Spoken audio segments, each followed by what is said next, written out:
juga. Assalamualaikum warahmatullahi wabarakatuh. Pada pemirsa, saudaraku dimanapun berada, rahimakumullah. Beberapa YouTuber saya simak ya, dia mengatakan kepada kami, pembela habaib, pencinta Ba'alawi, mengajak untuk berpikir dengan akal sehat dan mengatakan salam akal sehat. Dari narasi yang disampaikan ya, seakan-akan kita pembela habaib tidak memakai akal yang sehat, logika yang waras itu. Nah, di kesempatan ini saya ingin mengajak kalian semua merenungi gitu ya, dengan beberapa hal yang ingin saya sampaikan. Kira-kira yang nanti pantas dianggap punya akal yang sehat, logika yang waras, kami atau kalian gitu. Para pemirsa, ini perdebatan yang cukup panjang, yang cukup lama. Mungkin ini sudah memasuki bulan ke-6 ya. Itu perdebatan yang makin ke sini ya makin tidak lazim ya. Tidak lagi berbobot, bahkan sudah mulai rasis, ada rasis. Ya, kalau mengatakan saudara tidak pakai akal sehat berarti kan udah rasis kalau begitu ya. Nah, sekarang yang pertama yang saya sampaikan ya, kata pihak Imad, nasab Ba'alawi yang di sini yang dipermasalahkan Alim Ubaidillah itu namanya absen selama 550 tahun dari abad 4, 5, 6, 7, dan 8. Setelah itu muncul pengisbatan tentang nama Al-Imam Abdul atau Ubaidillah. Nah, terus di sekarang ini muncul seorang alim namanya Ki Imaduddin menafikan itu. Ya, sebelumnya ulama-ulama nasabah yang diakui akan keahliannya dalam bidang nasab. Bukan satu dua, tapi banyak ya. Nah, datang satu orang Ki Imad menafikan itu. Sekarang pertanyaan saya yang pertama, di antara nasabah yang mengakui adanya Al-Imam Abdul Ibadillah adalah Syekh Az-Zabidi, Syekh Muhammad Murtado Az-Zabidi, yang punya karangan banyak yang terkenal diantaranya Ithafus Sadatil Muttaqin, syarah daripada Ihya Ulumuddin. Beliau mengisbatkan dan tentang keahlian dalam bidang nasab itu sudah diakui oleh ulama-ulama. Di antara yang menyaksikan hal itu, yang mengakui hal itu adalah Syekh Al-Qahtani, seorang muhaddis. Apa kata beliau? Kanan nas yarhaluna ilaihi bitahriri angsabihim wa tashihiha minal masyriq wal maghrib. Bahwa orang-orang pada datang ke beliau untuk apa? Untuk mengoreksi mentashih nasab-nasabnya. Dari mana datangnya? Dari barat dan timur. Ini bahasa tidak langsung berbondong dari seluruh penjuru gitu. Datang ke beliau. Diakui akan kepiawaiannya dalam bidang nasab. Nah, datang ke Imad yang bukan nasabah menafikan.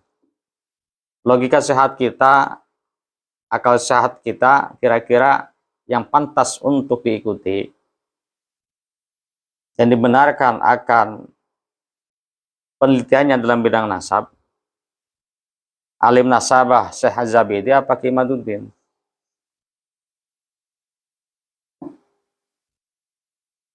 Tidak mungkin sekelas Az-Zabidi itu asal mengisbat, tentu dengan lewat penelitian, koreksi dan informasi mungkin harus lewat itu, mesti boleh lalui itu. Ya, jadi saudara jangan berpikir begitu Kimat doang. Kalau Kimat begitu, apalagi yang ilmunya lebih teliti lagi. Yang kedua yang saya sampaikan untuk membuka cakrawala berpikir kita sehat atau tidak sehat, saya menghadirkan nama Syekh Ibnu Hajar Al-Haytami, seorang alim fakih terkenal dan juga punya karangan nasab. Ya, termasuk ulama fikih dalam madzhab Imam Syafi'i, banyak karangannya yang terkenal adalah Tuhfatul Muhtaj, syarah daripada Minhaj, karya Imam An-Nawawi. Keilmuannya Syekh Ibnu Hajar, saya kira nggak usah diomongin ya. Sama seorang alim terkenal. Kitabnya Tuhfatul Muhtaj dibaca di mana-mana tuh di pondok. Beliau mengisbatkan, datang ke Imad,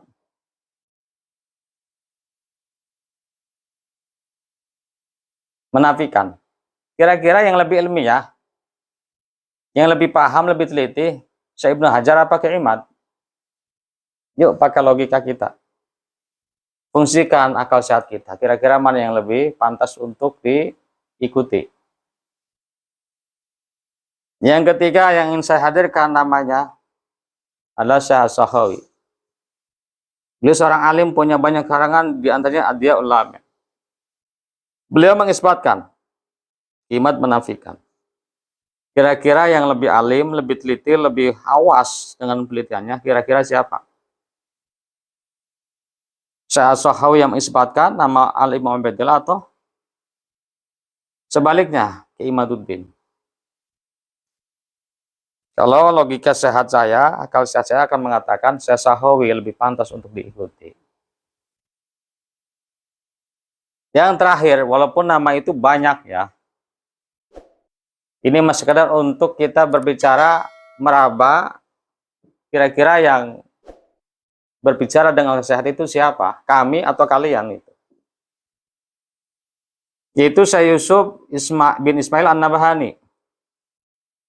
Ya, yang beliau mengakui akan nasab Ba'alawi, mengisbatkan nama Al-Imam Ubaidillah. Beliau mengatakan apa? Inna sadatana ala Ba'alawi qad ajma'atil ummatul Muhammadiyatu fi sa'iril a'sar al-aqtar ala annahum ala asahi ahli baitin nubuwati nasaba wa asbatihim hasaba wa aktsarhim ilman wa amala wa fadla wa adaba. Jadi kata beliau ya, Syekh An-Nabhani mengatakan sesungguhnya Sayyid kami ala Ba'alawi itu umat Muhammadiyah telah sepakat ini pengakuan beliau, dan beliau nggak mungkin ngomong asal-asalan ya, asal keluar, asal jeplak gitu. Orang yang punya warohof yang kita tidak boleh meragukannya. Telah sepakat apa? Bahwasanya di seluruh penjuru ya, dimanapun itu, mereka itu adalah orang yang paling soheh nasabnya, paling isbat hasabnya.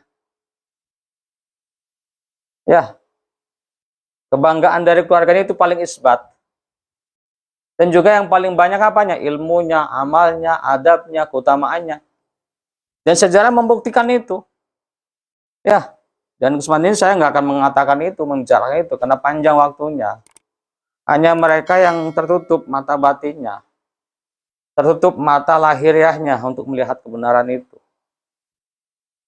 Nah, dari 4 ulama ini, yang itu nasabah semuanya,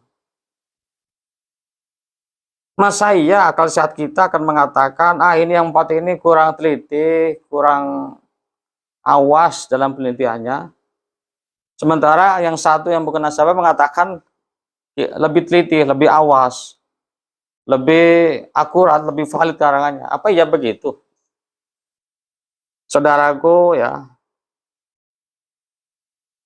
saya yakin ya, semua pemirsa pendengar akan mengatakan akal sehat berbicara bahwasanya 4 ulama ini dan juga yang lainnya akan lebih teliti, lebih waspada, lebih hati-hati dalam karangannya. Lagi pula kan kalau dibandingkan ya, walaupun bahasa perbandingan itu enggak pas ya, Masa iya satu orang yang bukan nasabah diakui, diikuti, dibenarkan, sementara yang ini ilmunya yang luar biasa, yang itu banyak sekali jumlahnya ulama ini, dikatakan ini kurang teliti, nggak hati-hati. Yang pada akhirnya pembawa guru besar NU, Mbah Hasyim Asy'ari juga. Ya juga saya mengajak antum berbicara juga sehat juga dalam masalah ini. Ada salah satu oknum Naat ya, mengatakan bahwa Naat itu telah terhubung dengan 130 nakobah dunia. Tiba-tiba Naat di akun resminya mengatakan itu salah, itu keliru, itu hak. Akal sehat kita berbicara, kira-kira yang benar yang mana? Apakah akun resminya Naat atau oknum ini yang satu ini yang mengatakan itu nggak benar informasi itu? Jadi itu saja yang saya sampaikan. Silakan saudara merenung, kami pun merenung, kira-kira siapa yang memakai dan memfungsikan akal sehat kita. Salam akal sehat, semoga panjang umur, mohon maaf. Wassalamualaikum warahmatullahi wabarakatuh.